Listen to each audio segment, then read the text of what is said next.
I'm DK Latta. I'm the writer of Deadly Waters from the Lev Gleason Library and other similar volumes.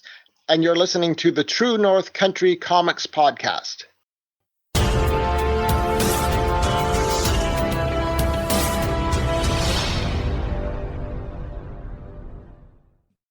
Welcome to the True North Country Comics Podcast, dedicated to promote Canadian comic book and graphic novel creators and supporters. I'm John Swinimer. If you want to drop me a line, you can contact me at john@truenorthcountrycomics.com.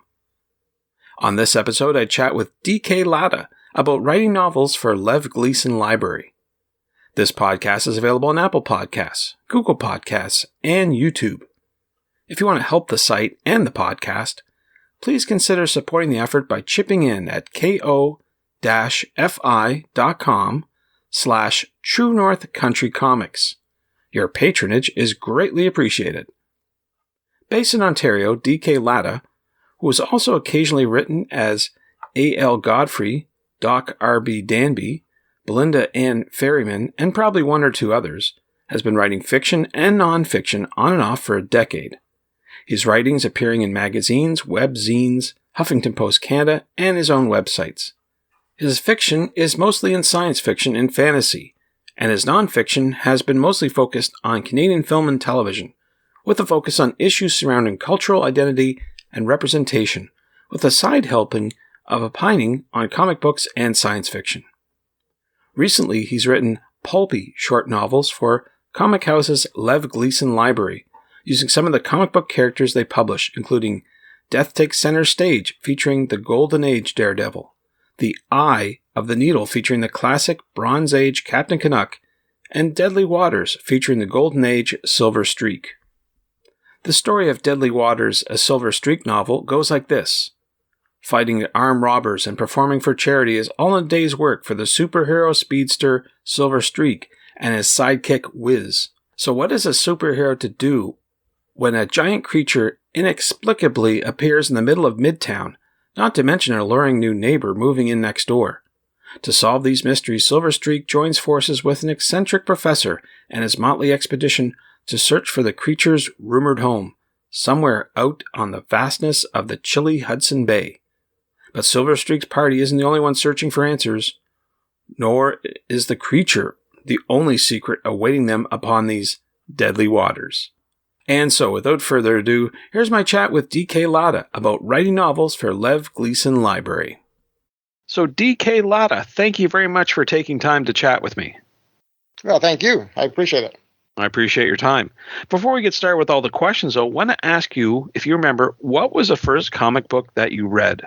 That's an interesting one because, I'm not sure I can, I grew up reading comics, so I'm not sure if I can really pinpoint the absolute first, but it's an interesting question because a comic that I kind of think of as one of my earliest memories, I think, was this comic, and this will date me, of course, was a comic called Brave and the Bold, which was a comic that was a Batman comic where he would team up with different characters. And the issue that sticks in my mind is kind of one of the earliest ones I sort of have a clear memory of, was this issue where he teams up with a character called Richard Dragon, Kung Fu Fighter. So this is very much a product of its time. And the reason I say it's sort of an interesting comic is because it's something that I've sort of thought about a couple of times, how there were elements to it that particular comic had elements that kind of, I think, shaded how I view later stories and writing, in a weird sort of way, because it was a comic.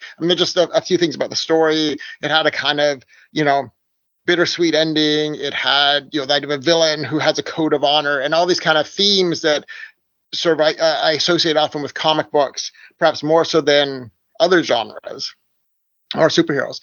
But the thing that particularly I remember or I think is interesting is because it's the story where I don't want to bore readers with too much detail, but the story involves Richard Dragon rescuing the seemingly homeless man, who then turns out to be this eccentric millionaire who may or may not have left his fortune to Richard Dragon, and that kicks off the story. And the reason I say it's interesting is because at the time as a kid, when I read the story, that it's just a story.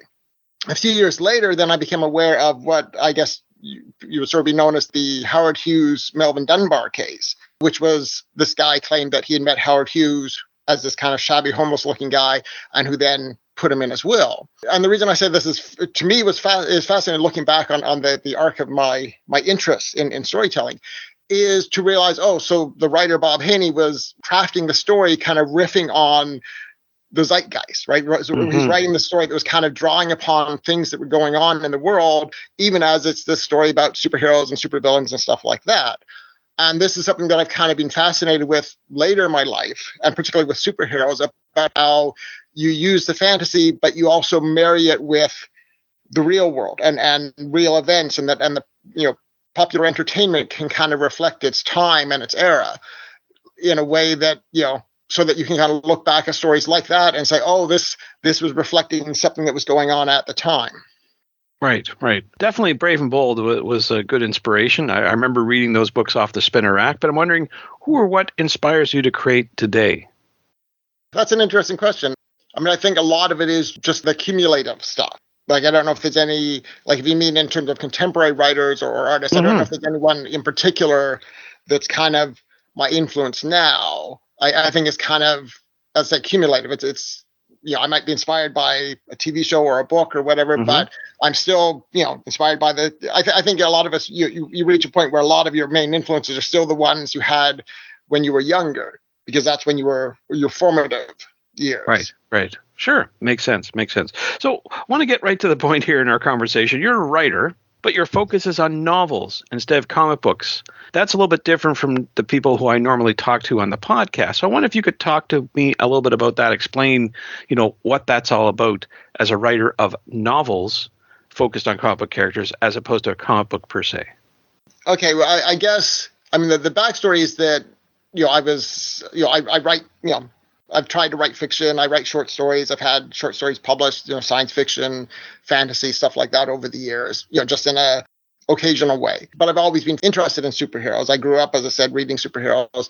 And I suppose part of my interest in writing prose superhero stories is partly just, from my point of view, it's easier because I don't know any artists. It's just something I can do. I can do that. I can't draw, so I can't do a comic on my own.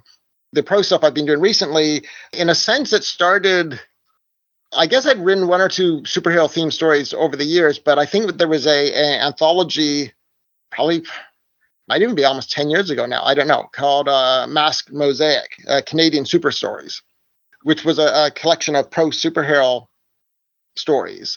I had a story accepted in this book. And then a couple of years later, there was another similar anthology called Tesseract 19.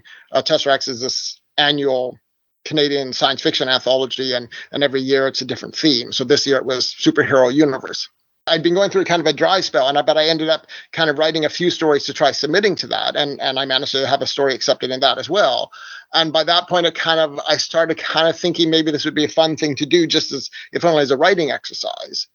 To just try and, instead of kind of thinking, wouldn't it be neat to write some superhero stories, to actually do it, which then led to me writing a collection of stories that I sort of self-published called the Masks Chronicles, Masques, which was kind of me imagining a kind of Canadian superhero universe that goes through the decades of the 20th and 21st century. And it was combining my interest in superheroes and my interest in Canadiana, trying to explore the idea of what can you do with the superhero genre, what can you do with the Canadian culture and zeitgeist.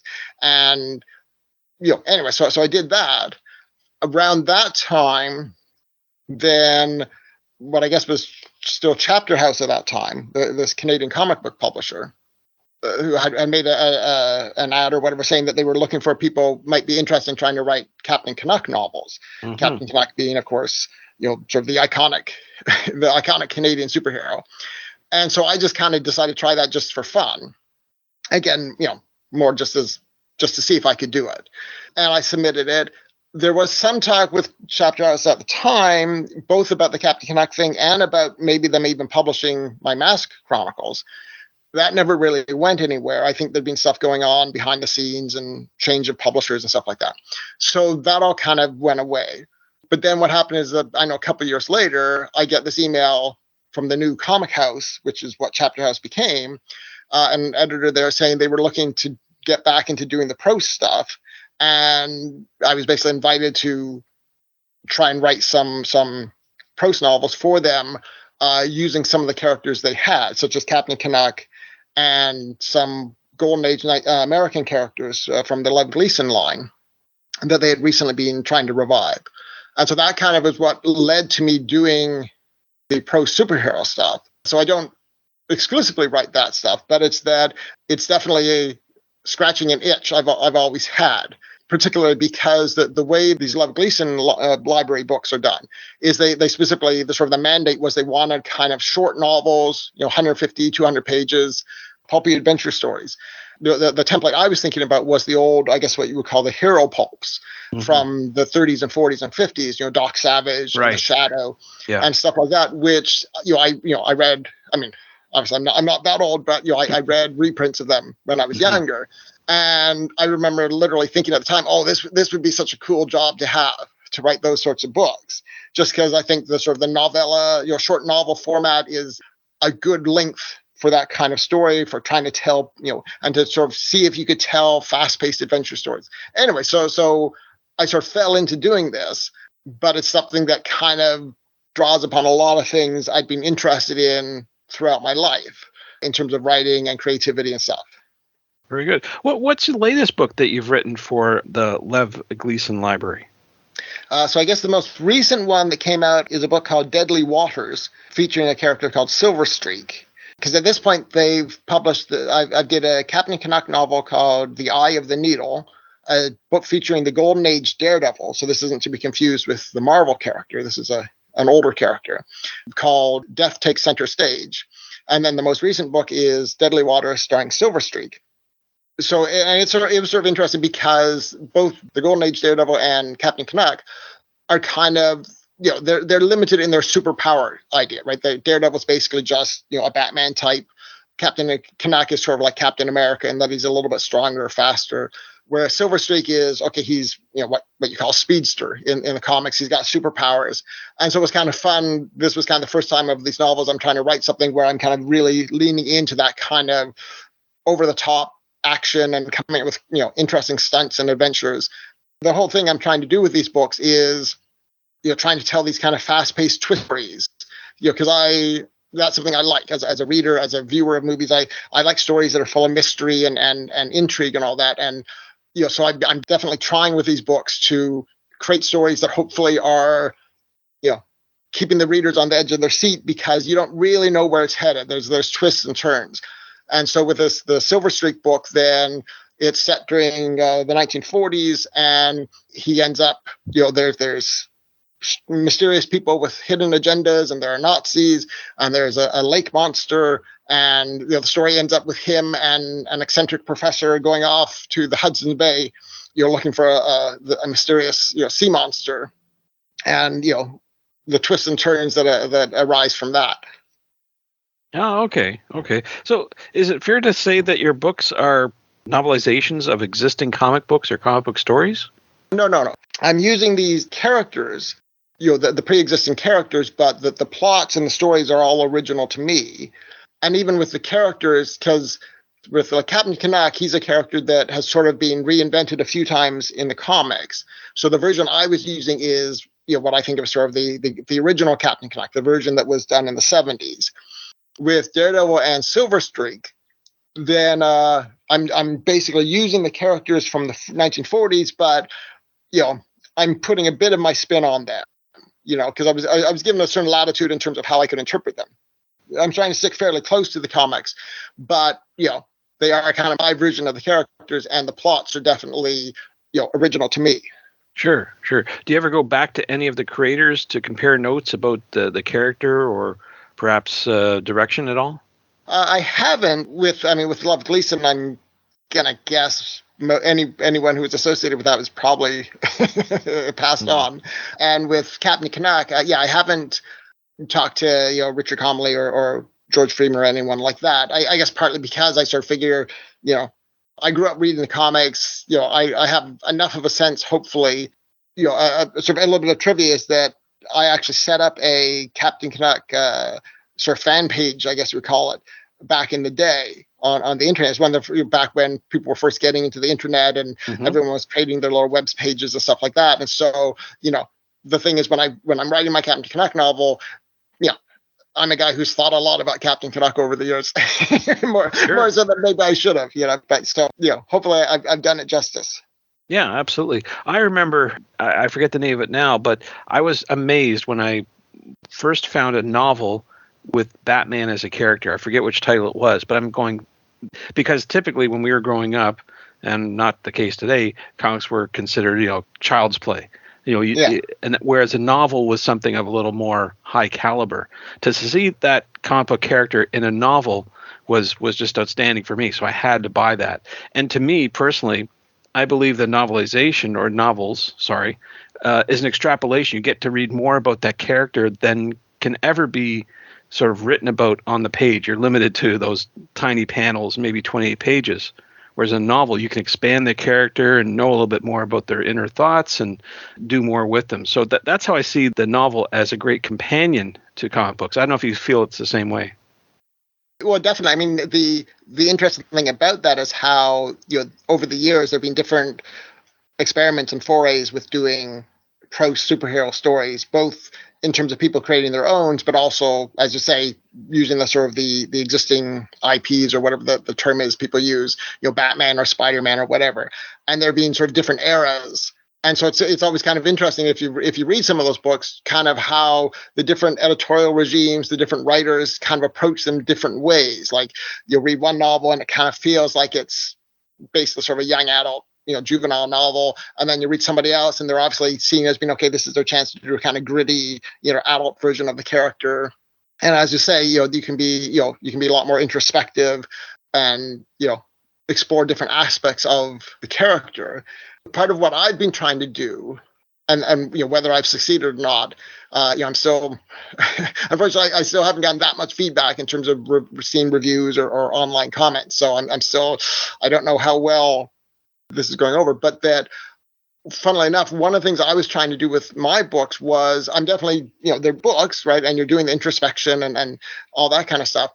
But I'm also trying to capture kind of the flavor in what, or at least what I see as the flavor of comics. The kind of, because to me, the superhero comics are an intriguing medium / genre in terms of that's kind of different from a lot of other genres in terms of the mix of quirkiness and seriousness and, outrageousness and, character introspection and soap opera and just this real kind of, gestalt of different styles. And sometimes when I read superhero novels, prose novels, there's often a feeling, or superhero short stories in particular, they can often feel like they're being written, someone's trying to write a novel or a short story that uses a superhero or is set within a superhero world. Whereas in a way, I was almost trying to write books that kind of feel like a comic book.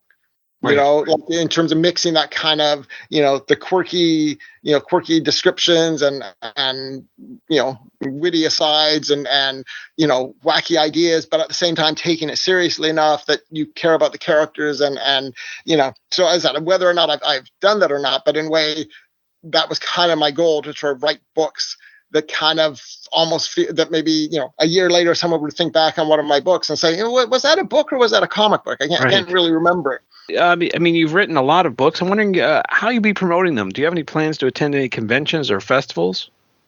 Well, this is the thing. I'm really terrible at doing this kind of stuff.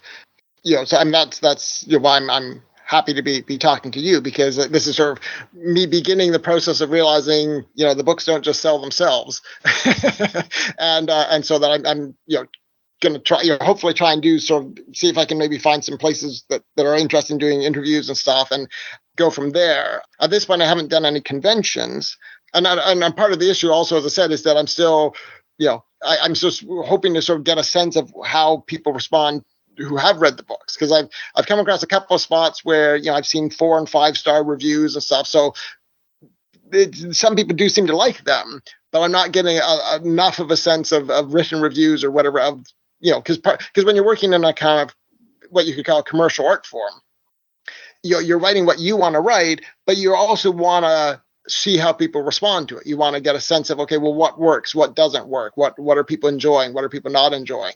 And so I'm still and from the point of view of promoting it, it's kind, you kind of first want to sort of see, well, how are people taking it, if that makes any sense. Yeah, it does. It does. Well, one thing I can say from observation, I know that we've been in a pandemic and conventions and festivals are starting to come back, but in attending even the most recent Fan Expo, there's a lot of authors, prose authors, who are promoting books in amongst comic books and illustrators and this sort of thing, which is amazing. It's great that we have all these different mediums here mixing, and fans can actually enjoy them. This is not unusual. I think this is something you're going to find a lot of people are willing and eager to reach out to and get another form of a way that they can get entertained by their comic book characters. So I wish you much luck, and I think there's going to be lots of opportunity, that's for sure. Yeah, hopefully. For sure. So we've been talking about some of your books you've written, Deadly Waters and The Eye of the Needle. Do you have any other up-and-coming projects that you can talk about? Well, right at the moment, there's another book that they're looking at, the Lev Gleason Library, that hopefully will come out. It's another Daredevil book. And it's sort of an interesting book, or I think, because, because each of these books, I'm in my mind, I'm trying slightly different things. I'm trying different, because to me, the superhero genre has different directions you can push it. And, the Silver Streak novel is, it's still an adventure story, but it's hopefully, I think, a little funnier, a little, quirkier. The Daredevil novel was more of a kind of detective story. Captain Canuck is, sci-fi spies and stuff. So anyway, one book, a book that they're looking at is, I think is kind of, hopefully can be kind of, it's going to be kind of an interesting book if it gets published, because it's a collection of short stories that kind of form a story arc. Oh. So it's kind of which I've always for years, like even before I was working on this, I thought that'd be an interesting thing to do with a very kind of comic booky thing to do a collection of stories, in a volume, but where there's a subplot, there's a story arc that connects them together. Anyway, so I'm hoping that'll happen, and we'll see how people take it. I'm supposed to be writing some more stuff for the Lev Gleason stuff. So, I mean, that's the thing. We'll just have to see how all that stuff goes. Sure, absolutely. Sounds like you're going to be busy. Of course, I also write other science fiction and fantasy stories. So there's a book, an anthology book called Other Covenants. I think it's going to come out in December. So it's not a superhero story, but it's a sort of alternate history anthology, which I have a story in. And so, so I've got other things, books and magazines that, hopefully, I mean, like not books as in books I've written, but anthologies and stuff that hopefully, there's more stuff coming. Absolutely. Sounds like you're going to be busy. So with that in mind, is there a website where you recommend people go to find out more about your current and your future projects? Yeah, I guess I've got a website. Well, probably if you type in, DK Latta on Google, it'll show up. It's pulpanddagger.com/DK_Latta. Well, those are all the questions I have for you, but I'm wondering, is there something I didn't ask that you'd like to get across in this interview? I guess just from a sort of self-promotion point of view, as I mentioned, that I've written some other stuff. The Masks Chronicles, in particular, was a sort of project that I did that, I was very proud of. And, if anyone's interested in superhero stories and Canadian superhero stories, it's available as a 2-volume ebook. And there's another collection called The Fellowship of the Midnight Sun, which was long form stories about World War II Canadian superheroes. And, anyone who's interested in that kind of stuff, I'd love for them to check it out and leave reviews. What writers always say, leave reviews, good or bad or indifferent, leave a review. Thanks to DK for the chat. You can discover more about DK Latta online at pulpanddagger.com/DK_LATTA.html. You can discover more about Lev Gleason Library at levgleason.com/library. And thanks to you for listening to the True North Country Comics podcast. If you haven't done so already, please subscribe to and like this podcast on Apple Podcasts. And please leave a good rating. Please check out the TrueNorthCountryComics.com website and follow along on Tumblr at True North Country Comics. True North Country Comics is now on YouTube. Please like and subscribe to that video channel and hit the notification button. Please send your feedback to John at TrueNorthCountryComics.com. And if you want to help the site and the podcast, please consider supporting the effort by chipping in at ko-fi.com/TrueNorthCountryComics. Your patronage is greatly appreciated. Thanks again for listening, and come back soon for another episode. Bye for now. True North Country Comics Podcast is copyright True North Country Comics, copyright 2022.